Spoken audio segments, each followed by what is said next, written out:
Yo, what is going on, Dragon Ballers? Welcome back to another deck profile. Today we're here with Mike, our teammate who got top 16 at the Tennessee regional event, playing Blue Baby, a deck that many players would say is dead because of the errata to the field card, but Mike is a tried and true control player, and I know he's particularly like Baby a lot in the recent format. So first of all, Mike, what's going on, man?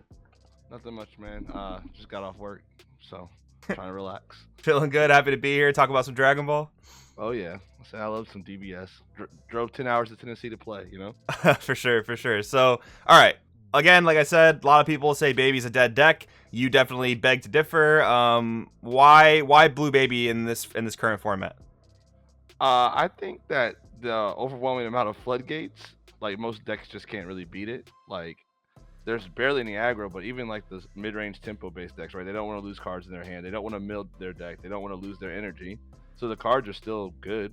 It's just you gotta, use them correctly, I guess. Like the right, proper sequencing with them. You gotta figure out what hurts what deck the most, and then use those floodgates to your advantage. And you feel like Baby pretty much allows you to do that in a way?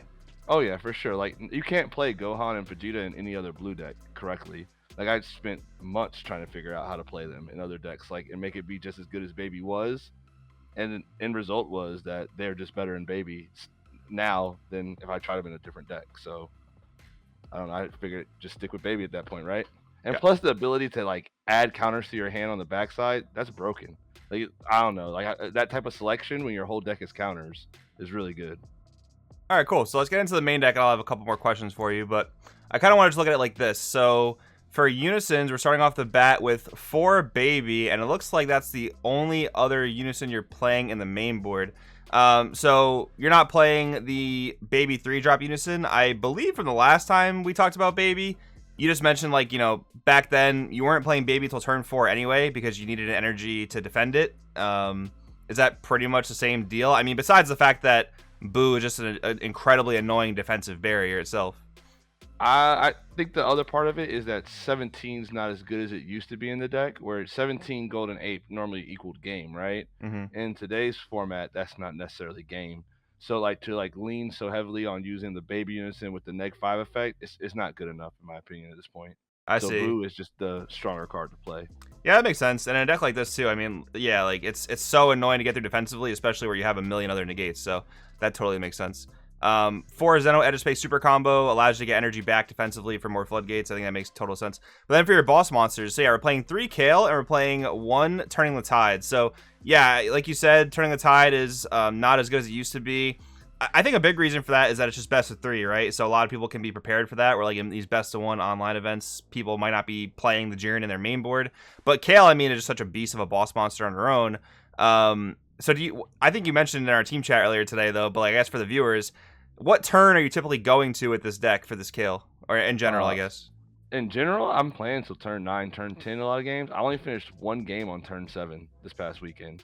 You're gonna play a long game. You play with a lot of energy. So like I play Kel on 7 a lot of times, clear their board, have 3 open because Boo's up. Apply the pressure through her, Boo, and the leader swing, and pass and just uphold a floodgate, right? And they just you just keep doing Kale. It's like Kale. Your opponent's gonna crumble at some point. Like they can't keep getting 30k double striked. Gotcha. So, Do you expect a lot of people to be siding Jiren in this format for the Turning the Tide, or not really? no, I don't even think that's why 17 is not good, to be honest with you. A lot of decks are playing natural blockers in their deck. Like they naturally just have blockers in their deck now, right? Mm-hmm. So if you see turn 7, you set your blockers up, right? And then on Meki Kabora and the Boo Unison are both heavily played now. Those cards just stop what Android 17 is trying to do. I Like, see. I would never want to put myself in a situation like where I go 17 swing, they're like, Meki block, rest your leader. And I'm just like, oh, I just lost because I'm tapped out and I just messed up, Gotcha. So it's kind of such a situation where, like, if it lines up perfectly, I'll play it. If not, no big deal. Kind of. Does that sound right? I played against the other control decks. The other control decks is if I fall behind, I use it on them. Gotcha. It kind of Like, evens things out. Yeah, it evens it out. You like control versus control. I use the draw apes. I let them against control decks. I let them sit in my drop because I know there may come a point where I fall behind and have to 17 them. So I'll 17 reset, then I use my apes to get ahead of them because they're not playing apes. Got you. And then for another win condition, we have another big bomb that I'm sure nobody knows what it does. King Cold Astral Tyrant. 6-drop dual attack. When you play this card, your opponent places 5 cards from the top of their deck in the drop area. So you're playing like a pseudo mill version here as well, and we can see that you're also kind of pairing that with like 3 copies of Oceanus. So how often did you actually mill opponents out this weekend? Oh, I did that one like 7 times. That's my favorite one. It's too good, man. Like, you're gonna play a long game with them naturally, right? And as long as you're even or ahead, they're drawing cards, trying to keep up with you. They're doing everything to like spin those wheels, right, to try to get ahead. And they end up drawing too many cards. You just king cold, baby hats on the turn, and then king cold, game over. So like that happened a lot of times to people. That is crazy. For some reason, the Crossworld guys, when they play a blue baby, they have to make it a mill deck. I don't know why. You with this guy, and then Marcus with the Rebirth into Frieza combo. It's so toxic. I think that what made me really think of using the card was just U7 mills itself out. That's like how the deck works. Gogeta Zeno, it mills itself, right? People are playing decks that are naturally milling themselves. And I gotta take advantage of that situation. So for sure. Okay, so I guess we'll go into the floodgates next. So we have the Planet Tuffle, which obviously has been errated to say you have to have no battle cards in play in order to reduce the cost of your extra cards. And we are playing a lot of body floodgates. So we have Gohan, we have Vegeta Ready to Rumble, we have Oceanus, and we have also Heroic Prospect. So how do you play around the fact that you need to have a clear board? I don't use the cards effect that often, to be honest with you. You use the effect in the early game. It's still the same card in the early game. It's always been that card, right? Like, I let you put me to 4 life. I awaken. I Gohan. I get my attack with Gohan, attack with leader, Overlord, and my board's clear. It's always been that way. The first two to three turns, right? Turn 4, I played Boo, and like Boo's already an amazing defense in his own, and you keep your Avenge Big Bangs up so you can Big Bang and do what you got to do on their turn. And in turn 5, I want to leave my Vegeta on the board, Ready to Rumble. I want him to sit there. I don't use my energy offensively until I'm making a push. So 5 energy, 6 energy, 7 energies just open every time. 8 energy, unless I play the boss monster. So it doesn't matter, to be honest with you. Once you establish Boo and make it through that Boo turn, the Tuffle doesn't matter. You could take away Tuffle at that point, and I wouldn't care. Got you. And then like the turns like that, you can always depend on Dimension Magic, which is always going to cost 1. You can use super combo, stuff like that. So that makes a lot of sense.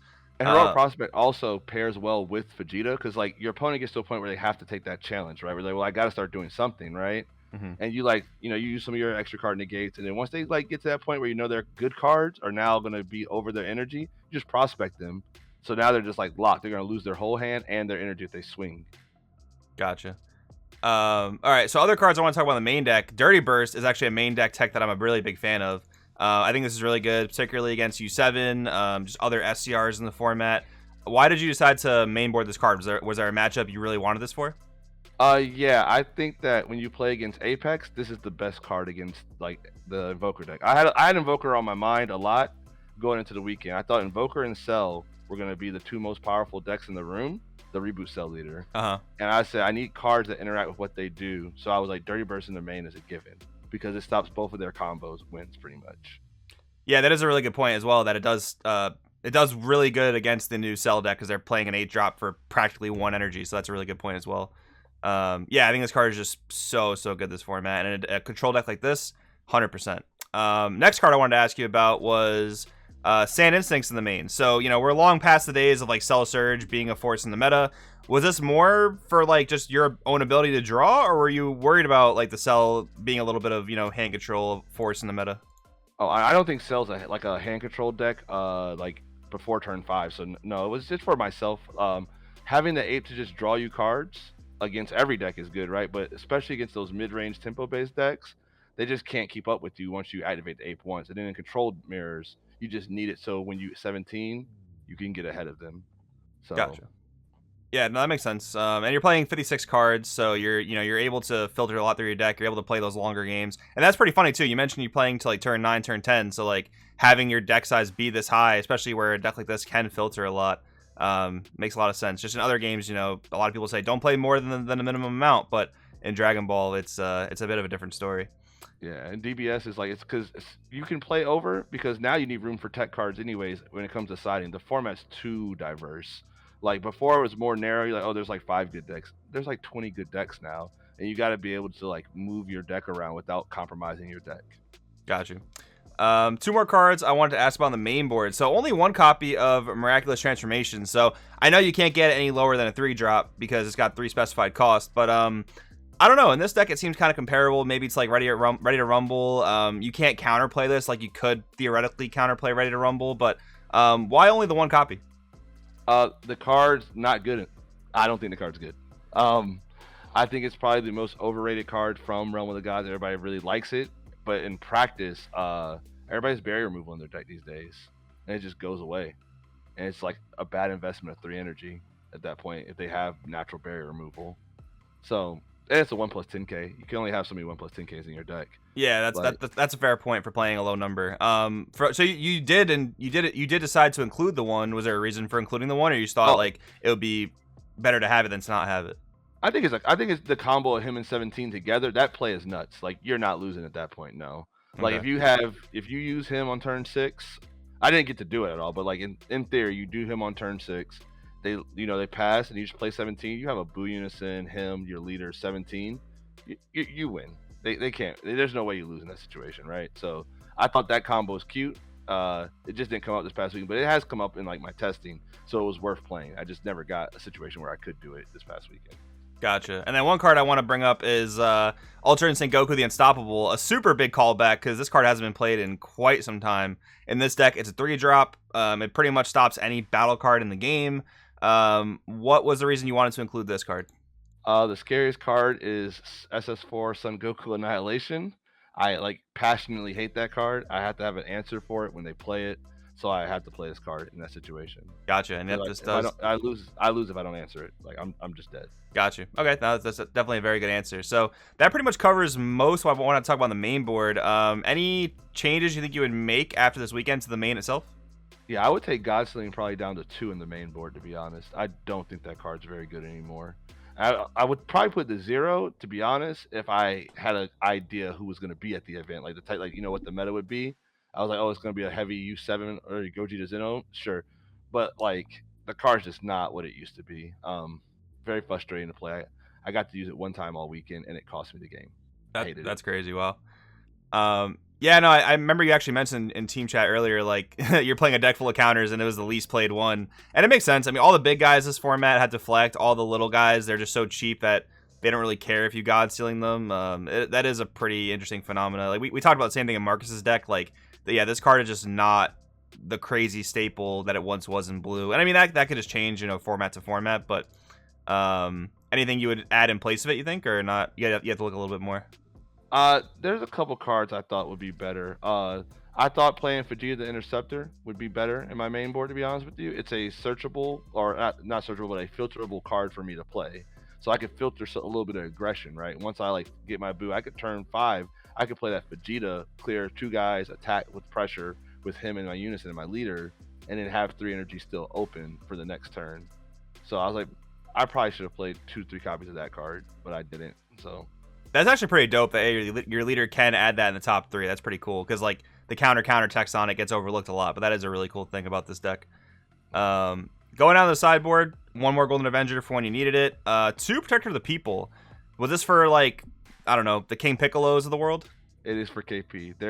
They think that the Vegito Unison of Might is the answer to my deck, and I know that this is the answer to their deck when they play that card. So it's just to counteract their Vegito. Gotcha. So yeah, it gives you an extra card type of floodgate to work with. Mm-hmm. Kami, same thing. King Piccolo, other matchups. King Piccolo, U7. If I see them playing the Heroic Heartfelt package or the Gohan package, if I see either one of those, I'm playing Kami. Gotcha.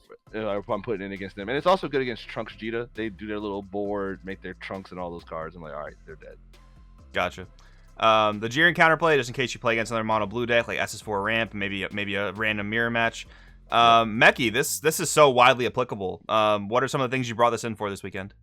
I didn't start it in not one time this weekend, to be honest. Oh, the matchups didn't kind of come up? I didn't get the matchups. My matchups were Gogeta Zeno multiple times, U7 multiple times, Jiren, Android 16, and then the Cell deck. Okay. So this one didn't quite come up, but definitely good in this format. It's there for Invoker. I could have brung it in against the Cell deck, but to be honest with my Cell opponent, we played one game and he was like, "Yeah, I'm done playing." So I don't want to go through 10 more turns of this. Yeah, see, I test with him. He's a close friend of mine from like local to where I'm from, and I gave him the deck list. He's just he knows what happens. So he's like, I don't feel like doing this. Very cool. We have the Piccolo Gohan skill sharpen, silver bullet hate. Yeah. Well, no, I don't care about the silver bullets, to be honest with you. They're not as impactful as they once were. It's more for playing against KP. I have a lot of cards in here for KP. It just clears their guys out the way. I don't care about Gogeta Zeno's little guys anymore.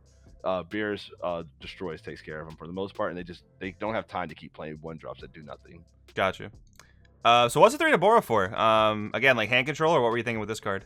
Yeah, this deck loses to dedicated hand control, and it also just loses to Android 16 in game 1 most of the time. But Android 16's hand control is so like suboptimal in terms of hand control that this card just wins you the matchup once you resolve it.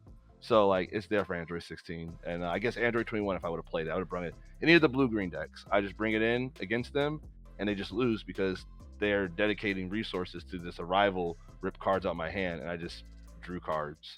And then also against Cell, it's good against their turn 5 play. I leave all my energy open all the time, so if they do the Cell 7 drop and I don't have God Slaying for some reason, or 8, like one of my counter plays, I just Dabura, and they're just like, oh, I wasted my time.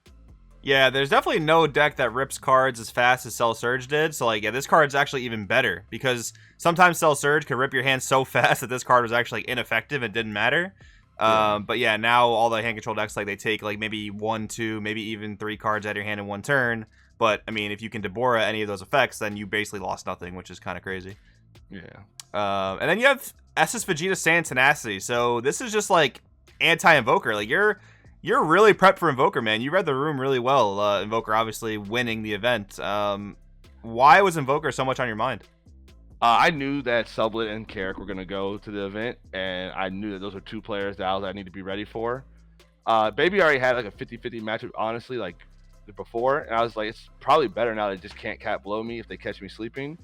But I just wanted to make sure like I would win the matchup 2-0. Like I didn't want to risk it, you know?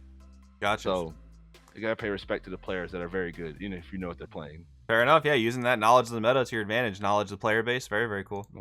Also, weirdly, if someone played Red Gene, it's good against Piccolo Eradicator decks. Like if they play that, and then there's the Marcel tech, if you play the King Piccolo Eradication in 5 seconds or whatever it is, like that card just wins, steals it from them. For sure. So they waste their life doing that. So yeah, that is a pretty hot Marcel tech from a couple weeks ago. yeah. And then why the 1 Energetic Frenzy Kefla? It's good in control mirror matches, or blue mirror matches, control decks. Like you just jump ahead. I'm just looking for ways to get ahead in the control matchup. Like they don't have an answer most of the time when you play it. Draw 2, untap 2, and if they don't kill it, you already get ahead by drawing 2, right? But if they don't kill it, it's just too much value. Gotcha. All right, so Mike. So I think a lot of people are gonna be real happy about the fact that you're playing Baby. You know, a lot of people want to play this deck. They think it's a dead deck. I know you've got some really cool decks in the works for next set. Maybe we'll be able to profile those on the channel sometime soon. But anything you would change about the whole list or anything like that? I guess talk about the main board, but side deck, I guess.